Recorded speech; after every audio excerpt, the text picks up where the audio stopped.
Mbahaye ikaze inshuti bakunzi bacu mwese aho muri hatandukanye. Uyu ni umwanya wo kugira ngo tuganire nanone abakanze subscribe kandi namwe mukomeje kudukurikirana mwese aho muri hatandukanye. Ndabakunda kandi ndabashimiye. Hanyuma nagiye mbona comments z'abantu benshi, abanyandikiye, bampamagaye bambwira ngo we need something, dukeneye ibindi bintu wakwagura audience yawe, ntibigume gusa muri gospel ukajya tubwira amakuru yaho ni sawa. Nk'ubu ngubu amakuru hari nuko umuhanzi witwa Vestine yakoze ubukwe, ariko sibwo ngubwo ayo makuru ntaba ari ahantu hose. Hari amakuru nyine wumva ari ahantu hose, wenda umuntu agashakamo kantu yakoraho comment, ariko ayo ni amakuru aba ahantu hose kuri social media, mu magroupe ya WhatsApp biba bihari rwose pe.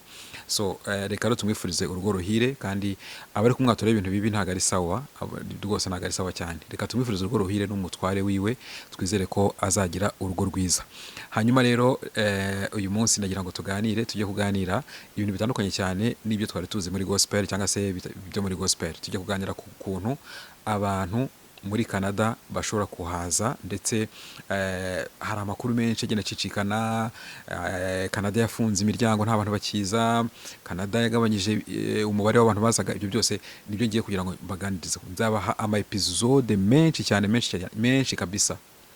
Niba ushaka kuza muri Canada, ndagira ngo nkubwire ngo kanda subscribe.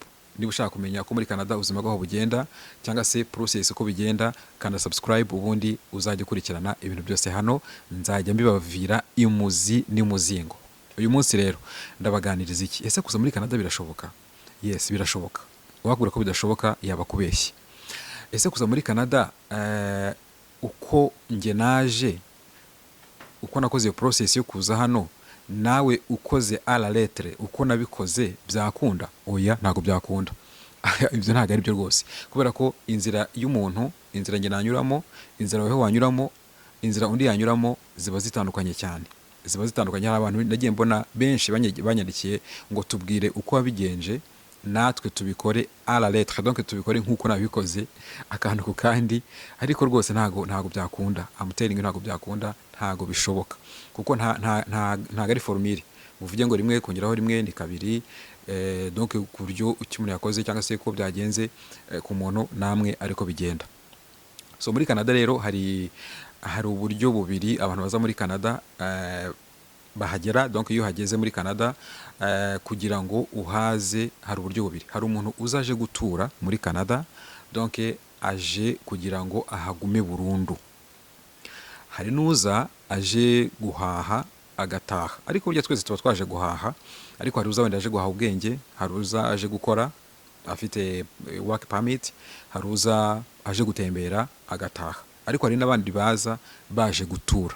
Ubwo ni uburyo bwa mbere, ndetse n'uburyo bubiri abantu bashobora kuzamo. So ku bantu rero ngiye nshaka kwibandaho cyane ni ku bantu baza baje gutura. Abaza baje kwiga, wenda nabyo tujya tubiganiraho gake gake. Abaza baje gutembera, abaza baje muri work permit cyangwa se baje gukora, nabyo tujya tubiganiraho gake gake. Ariko uyu mwanya ndagira ngo tuganire ku bantu baza baje gutura. Siko bimeze? So ku bantu rero baza baje gutura, nabo harimo parti ebyiri, hari uburyo bubiri. Hari uburyo bwo kugera hano muri Canada wabipanze, nyine wabigambiriye ko uje gutura, hanyuma ugatangira gushaka ibyangombwa byo gutura muri Canada. Ugeze muri Canada, ni ukuvuga ngo ibyo nabyo nyine nzabidevelopa cyane. Uje muri Canada, ariko uje gushakira ibyangombwa byawe muri Canada. Ibyo bita gushaka ibyangombwa. Ubundi gushaka ibyangombwa ni iki? Icyo bita gushaka ibyangombwa ni iki byo gutura muri Canada? So birimo naho ibice bitandukanye. Hakaba noneho n'abantu baza barashakiye ibyangombwa mu bihugu bavuyemo. Tuvuge niba ari Abahinde cyane cyangwa se Abarabu cyangwa se n'Abanyafurika batandukanye, ushobora gushakira ibyangombwa byo gutura muri Canada uri muri ibyo bihugu, uri hanze ya Canada. Reka mvuge ngo uri hanze ya Canada. Ushobora kuba uri Umunyarwanda cyangwa se uri Umukongomani, ukaba uri muri Bugande cyangwa se uri mu Rwanda cyangwa se uri muri Kenya, ugashakira ibyangombwa aho ngaho mu gihugu urimo mbere yo kugira ngo uze muri Canada. So ibyo rero ni uburyo bubiri: gushaka ibyangombwa uri hano muri Canada cyangwa se ukabishakira hanze ya Canada. So ubwo rero izo nazo ni etape tuzaganiraho. Hari abari kubishakira hanze ya Canada, hakaba n'abishakira muri Canada. Iyo ubishakiye muri Canada rero, aho ngaho aho reka bariho nibanda mbibutse ko muri kino kiganiro ndagira ngo nkore disclaimer, donc ntabwo ibyo mbabwira ari personal experience, oya ni experience z'abandi batandukanye wenda n'izanjye nazo zirimo, ariko donc ni ibintu biri general, ni ibintu bisanzwe by'abantu bose, by'abantu batandukanye, ntabwo ari personal experience. Hatagira umva ndi kuvuga akavuga ngo arimo kwivuga, oya ntabwo ndi kwivuga, kuko abantu nyine banyura mu bintu bitandukanye. So tuvuge rero ku bantu kuri pariti ya mbere y'abantu baza muri Canada bagashakira ibyangombwa hano muri Canada. Iyo niyo pariti igiye kumaza kwibandaho cyane, kuko ni urugendo ruba ari rurerure. Akenshi nyine abantu baza hano muri Canada wenda aje nko gusura cyangwa se aje nko kwiga, agahita aguma hano muri Canada akashakira ibyangombwa byo gutura. Muri urwo rugendo rwo gushaka gutura muri Canada cyangwa se kuhaguma kugira ngo Canada ibe igihugu cyawe, kuko Canada ni igihugu gituwe n'amoko yose y'abantu batuye ku isi. Bajya bavuga ngo nta bwoko ku isi budatuye muri Canada. Yes, nta bwoko bw'isi ku isi yose, abantu mutekereza bose, amoko yose y'isi atuye muri Canada. Ibihugu byose bifite umuntu muri Canada kandi umwenegihugu wa Canada. Ndibuka hari igihe kimwe twari turi ahantu n'abantu barimo batwigisha imico ya hano, hanyuma umuntu atwigishaga azana ifoto iriho amoko y'abantu batandukanye. Aratubaza ngo muri aba bantu bose ngo ninde w'umunyakanada muri aba ngaba. So hari abantu nyine bamwe basubije ngo bakareba nk'umuntu w'umuzungu, abazungu nyine b'i Burayi bakavuga ati nuriya.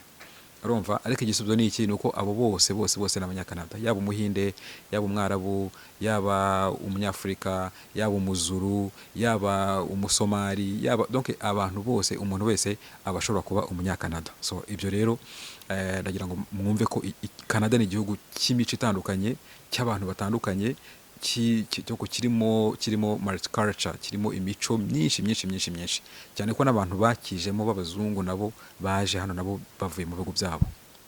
Ariko kikaba gifite n'abandi bantu gakondo ba nyir'ubutaka, reka twabita ngo n'abasangwa butaka mu Rwanda, donc ba nyir'ubutaka ba hano bakoreye ibintu bikomeye cyane bibi, nabyo tuzajya tubiganiraho ku mateka yabo. Ntumire n'aba expert bashobora kugira ubumenyi bwinshi kundusha, babitubwira batubwira amateka banyuzemo, ubuzima banyuzemo na n'uyu munsi. So Canada rero ni igihugu cya buri muntu wese. Niyo mpamvu rero nkubwiye ngo iyo ugeze hano ugatangira process yo kuhatura, ni ibintu bisanzwe, kandi ni ibintu byumvikana. Muri process yo kuhatura rero habamo etape enye kugira ngo ugere kuri level yo kuba umunyagihugu, ugere kuri level yo kuvuga ngo now I'm a Canadian citizen, donc ndi umuturage, ndi umunyagihugu wa Canada. Habamo etape enye. Etape ya mbere ni ibyo bita kwidekarara cyangwa se gusaba ubuhungiro. Ubwo ndi kuvuga ku bantu baciye mu nzira z'ubuhunzi. Hari n'izindi nzira zindi, ariko reka mvuge ku bantu baciye inzira z'ubuhungiro. So iyo rero uri gusaba ubuhunzi, ntago buryo buri impunzi, ubu uri umuntu uri gusaba ubuhunzi, babita asylum seeker. Donc uri gusaba ubuhunzi, ntago uraba impunzi. So uraje ugeze muri Canada, wenda uvuye mu Rwanda, uvuye i Burundi, uvuye muri Congo, ubwo ndavuga abantu bavuga ikinyarwanda bumva ururimi ndi kuvuga. Uvuye aho ngaho ugeze muri Canada, wenda waruje kwiga cyangwa se waruje gutembera cyangwa se waruje mu bintu bitandukanye. Uhageze uravuga uti Canada rero igomba kuba iwacu, hano hantu ngomba kuhafata hakaba iwacu. So inzira ya mbere iyo gushaka ibipapuro, ibyo bita ngo gushaka ibipapuro nahoze mvuga mu kanya, in fact ni ugusaba ubuhungiro, ni ugusaba ubuhungiro. So ubwo rero mu mpamvu nyinshi wavuze zo gusaba ubuhungiro, iyo ni etape ya mbere. Bijya mu rukiko ukaburana. Ni ukuvuga ngo ugiye kuburana n'ibyo wavuze, wowe impamvu wavuze zatumye uhunga. Tuvuge wenda niba uri umukongomani ugahunga, ukagera hano muri Canada, ukavuga uti impunze muri Congo hari intambara, ukabidetaya ibyo wavuze, uba ugiye kuburana nabyo. Uburana n'ingingo wowe witangiye. Hanyuma umucamanza akadesida niba ibyo wavuze ari byo cyangwa se niba atari byo. So niba uri umunyarwanda par exemple, mu Rwanda sinzi niba hari impamvu zihari zo guhunga, ariko nanone reka mvuge ku mpamvu zimwe na zimwe zishobora gutuma umuntu yakwimva ko ari menacé. Ndavuga ku mpamvu zisohoka no mu binyamakuru byo mu Rwanda zitandukanye, sibyo? Umuntu ashobora kuvuga ngo bansenyeye inzu.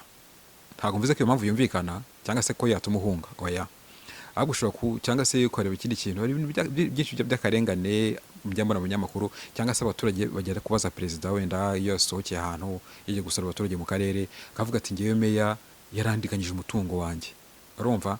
Cyangwa se ukavuga uti hari umusirikare mukuru wantwariye inzu. Ubwo ni kuvuga bya bibazo bibarizwa mu ruhame. So n'izindi mpamvu zitandukanye wowe ushobora gutekereza. Izo mpamvu rero iyo uzizanye ukazivuga muri dosiye yawe, nizo uburana nazo. My friend, ni urubanza. Noneho hari igihe urwo rubanza rwawe unarutsindwa kandi wumvaga ibyo wavuze ari ukuri, bakavuga ati ariko se niba uvuga ngo meya yagutwari wenda tuvuge ngo bagusenyeye inzu yawe bayisenye mu buhe buryo, bakajya mu rubanza nyine bikaba imanza. Reka no kubyinjiramo cyane, ntabwo ndi mu expert w'imanza, ariko uraburana. Iyo umaze kuburana urubanza ushobora kurutsinda cyangwa ukarutsindwa. Hari abantu benshi cyane my dear, benshi batsindwa imanza. Iyo umaze gutsindwa ubanza ushobora kujurira, hari n'izindi process zindi ushobora gukora, ariko iyo watsinzwe ubundi barakudipotinga. Donc impamvu watanze ntago zumvikana, therefore ntago wemerewe kuba umuturage wa Canada, ntago wemerewe za process navuze zo kugira ngo ube umuturage wa Canada, ntago uzemerewe. Icyo gihe rero nyine bagusubiza iwanyu kubera ko watsinzwe urubanza. Uraje wenda uvuye muri Somalia cyangwa se muri Sudani cyangwa se n'ahandi hari kuba intambara, ukavuga ibibazo byawe. Iyo babyumvise ubwo ugiye ku yindi etape yindi yitwa accepted, donc wabaye impunzi, wabaye a protected person, wabaye impunzi. Kuvuga ngo wabaye impunzi ni ukuvuga ngo we ibyo wasabye ubuhungiro none wabwemerewe, wabaye impunzi. Ibyo rero ubundi abantu benshi uhita ufungura ka champagne ukakamira, kubera ko iyo ni celebration. Donc ni ikintu gikomeye cyane kwemererwa ubuhungiro hano muri Canada. Umucamanza akavuga ati agaguta agashoka kakana kubita nyine kakanyundo, akavuga ati rubanza turarupfundikiye, wemerewe ubuhungiro. Aho ngaho ewana ubutuye imitwaro yose kuko ubugiye ku yindi process yindi ya gatatu. Ibwo ya mbere navuze asayira musika cyangwa se umuntu usaba ubuhungiro, ya kabiri ni umuntu wabwemerewe, ya gatatu rero ni umuntu wahawe, donc wahawe PR, byo bita residence permanente. Ni umuntu wemerewe gutura muri Canada burundu, bya burundu. Nuvuga ngo iyo umaze kuba impunzi bakwemerera ubuhungiro, ukora application ya permanent residence, applying gutura muri Canada bya burundu. Iyo ni application urabisaba, hanyuma kuko bakareba ko wujuje ibisabwa. Ikintu cya mbere kiba gisabwa nuko umucamanza aba yarakwemereye gutura muri Canada, yarakwemereye ubuhungiro, apana gutura muri Canada, aba yarakwemereye ubuhungiro. So icyo gihe rero uhita ubona PR. Bavuga ko PR ushatse wanayibaho ubuzima bwawe bwose, kubera ko uba wemerewe gutura muri Canada ubuzima bwawe bwose. Ni residence permanente, donc ni permanent residence. Uba wemerewe, uri umuntu uwo muri cyo gihugu wavuyemo, Congo, Rwanda, Burundi, whatever, nibwo bwene gihugu ufite, ukaba wemerewe gutura muri Canada. Ariko kandi kuri PR yawe, iyo waciye muri izo nzira z'ubuhunzi, ntago uba wemerewe gusubira mu gihugu wavuyemo utarabona ubwene gihugu. Iyo uri kuri PR uba ushobora gukora ibintu byose umunyagihugu akora, usibye gutora no gutorwa. Nibyo byonyine, ariko ibindi ibyo umunyagihugu yemerewe nawe ubu byemerewe. Ushobora gufata inzu, ushobora gufata ideni, ushobora gukora business, ushobora gusohoka hanze y'igihugu ugendeye kuri cyo bita travel document. Ntago ari passport, ugendera kuri travel document. Barayiguha, then nayo bimeze nka passport, ariko ugenda ibihugu byose bemerewe kujyamo usibye igihugu waturutsemo, niba ari Uganda, niba ari Rwanda, niba ari Congo, niba ari Burundi. So hanyuma rero iyo PR cyangwa se permanent residence, ubundi abantu bayimaraho imyaka 3, ukaba umwene gihugu.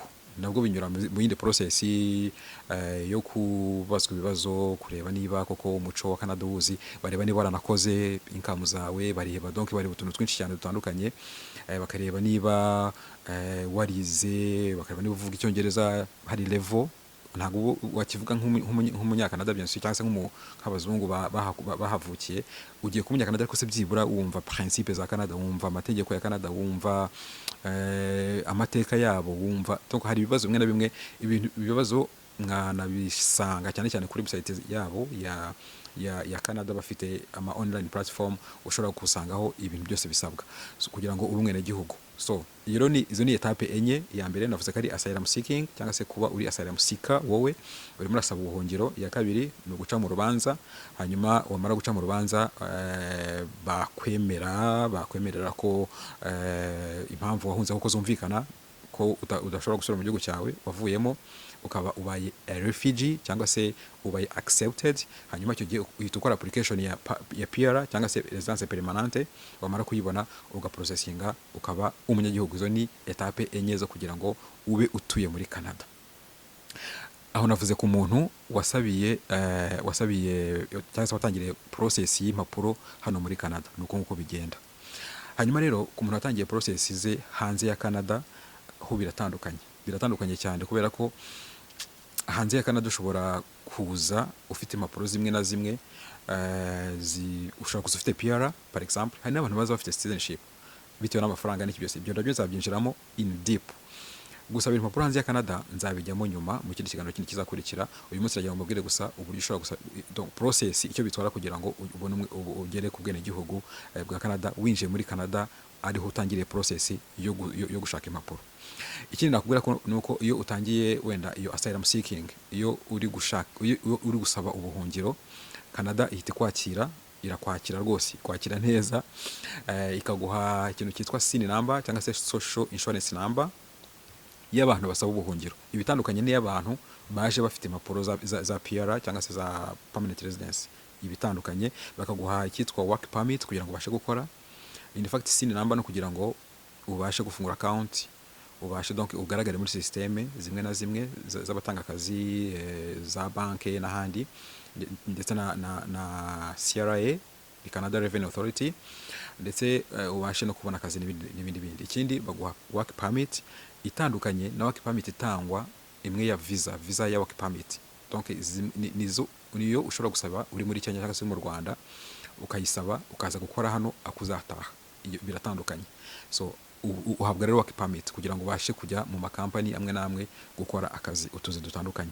Ikindi uhabwa icyo bita shelter, donc ni ahantu ho kuba, uhabwa icumbi.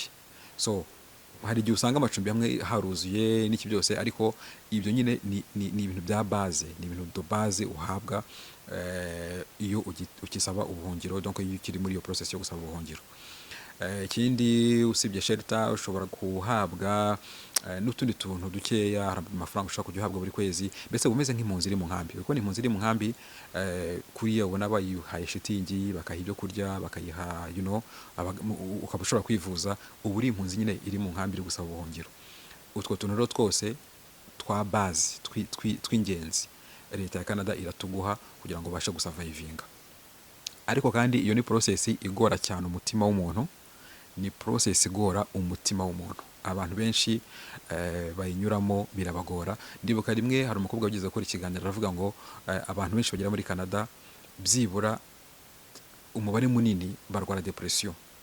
Abantu ngira ngo baramukwenye, ariko that was true. Uko kwari ukuri kuko ibaze tekereza uvuye mu Rwanda, wenda wakoraga muri banke, wakoraga ahantu heza muri hoteli, wari manager runaka cyangwa se umucuruzi runaka, ukagurisha imari yawe kugira ngo uze muri Canada. Hanyuma wahagera ya CV yawe, ya mateka wakoze, bya bintu byose wakoze binduka zero, kubera ko bagusaba ikintu cyitwa Canadian experience. My friend, niyo waba warakoze imyaka y'ubuzima bwawe bwose 20-25, ariko utarakoze muri Canada, iyo experience iba zero. Tuvugenda uri engineer, uri civil engineer, urubaka, ubatse ibiraro bikomeye mu Rwanda, ubatse imihanda, ubatse amazu akomeye, ariko nta nzu ubatse muri Canada. Iyo ugeze hano ibyo nyine biba nothing, kubera ko ntabwo ufite ikintu cyitwa Canadian experience.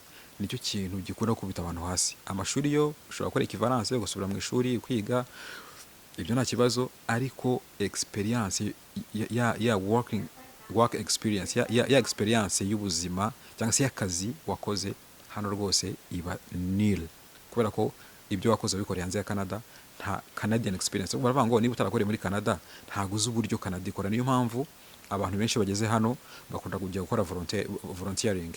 Uzi ko umuntu wakoze amasaha tuvuge amasaha 300 muri volunteering, aba aruta umuntu ufite experience y'imyaka 10 mu Rwanda. Urumva, kubera ko yakoze ubu volontaire cyangwa se ubukorerabushake, abikorera muri Canada, arabimenya, uruvuga ngo ari muri systeme y'ukuntu abanyakanada bakora. Aruta umuntu wakoze imyaka 10 mu Rwanda cyangwa se no hanze ya Canada, kandi kuvuga mu Rwanda, hanze ya Canada. So umuntu tuvuge ushobora no gukora akazi ko gukoropa n'urugero, wenda uhawe akazi ko cleaninga muri hoteli runaka, ukagakora wenda tuvuge amezi 3 cyangwa 4. Iyo muri resume yawe ukandikamo ko wakoze muri Canada amezi 3 ahantu runaka, ibyo biruta imyaka myinshi cyane wakoreye hanze ya Canada. So reka rero mbashimire cyane ariko cyane kubera ko uyu ni umwanya muto mfashe ngira ngo maze mbasobanurire. Nzafata umwanya muri kugenda njya muri deep, kandi niba ufite ikibazo, nimero yanjye ndashyiraho hasi, ushobora kunyandikira hari icyo ushaka gusobanukirwa. Nzajya ntubina n'aba expert, njye ntabwo n'aba expert muri immigration, ariko ku bintu bijyanye no gutura muri Canada hari ubumenyi mfite. Ibyo ntasobanukiwe cyane nzajya ntumira abantu babisobanukiwe baze hano badufashe gusobanukirwa neza. Reka no bashimire cyane, mukomeze mukane subscribe. I love you all. Next ngira ngo tuzaganira noneho ukuntu washakira ibyangombwa hanze ya Canada ukaza ubifite. Abantu bo iyo bageze muri Canada nta stress bahura nayo. Tuzabiganiraho byose hano kuri channel. Mugire umunsi mwiza. I love you all. Bye.